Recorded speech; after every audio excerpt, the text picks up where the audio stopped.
I've got online. So,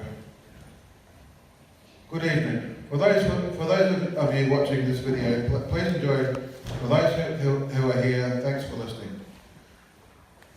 The language of love and friendship. The Wayside Chapel helped me to move into community housing in Marrickville, and for the most part, I am happy. This is my story about the power of friendship in overcoming the challenges of disadvantage and homelessness. It's a story about simple kindness born out of common humanity and a celebration of connectedness, and this is my story. I am passionate about blogging and telling stories, including my own. It makes me feel good to write down what I'm doing, where I'm going. I was blogging regularly until 2009, when my circumstances changed and I ended up on the streets of Melbourne. I was born in New Zealand and I came to stay with my dad in Sydney when I was younger.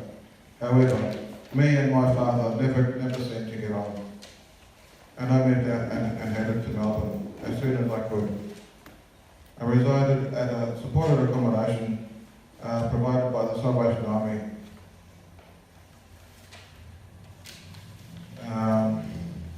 But I was unhappy there because could tell the cleaners were nicking extra snacks.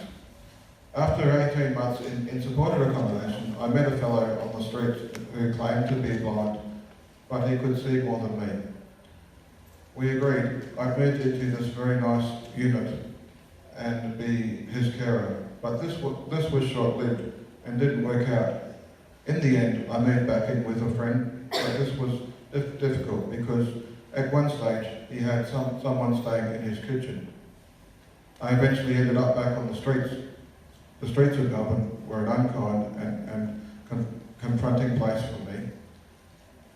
Nobody told me where to get food or where the food vans were. A few of us would connect through looking for the food vans together. There'd be a big truck that would come in town to feed anyone. And you could get a blanket or a sleeping bag if they had one. Being on the streets of Melbourne was lonely for me. You wouldn't tell people where you were around because they know where you were sleeping and take your spot. During my time on the streets of Melbourne, I found the best place to sleep rough was the State Library. Here I got to know the security guards.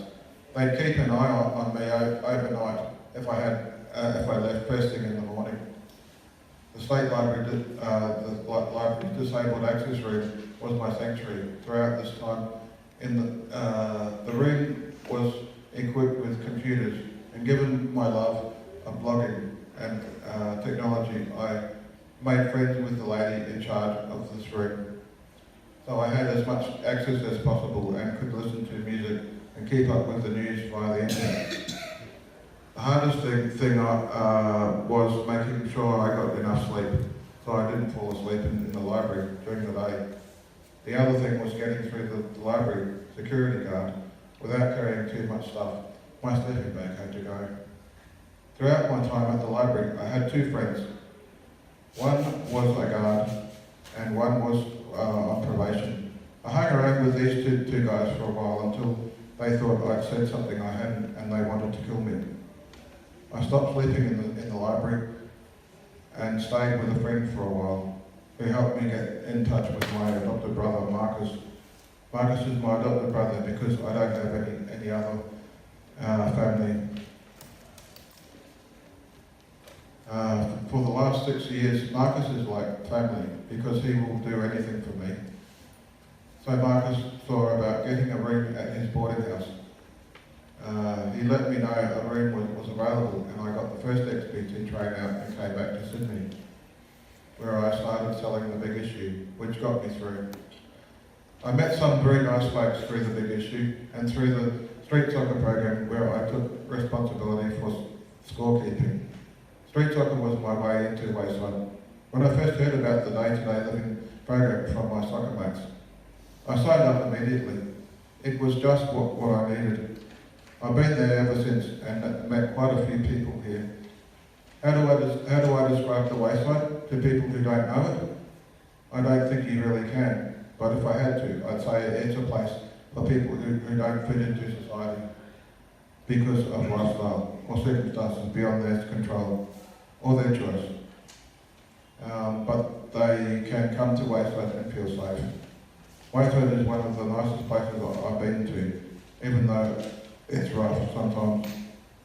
Through being here, I've seen people change because the program teaches you how to stand on your own 2 feet. I taught myself to play piano in a year. If you'd had the pleasure of hearing me make music, you'd know that it's remarkable. My relatives had a piano when I was young, and I practiced away. I still practice in my home and at Wayside on the piano in the chapel. Thank you.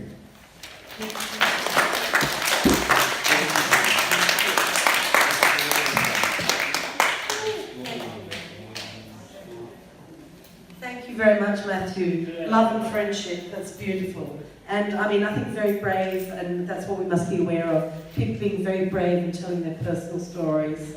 And just, I mean, that's good for all of you to be here and just to share the love in the room.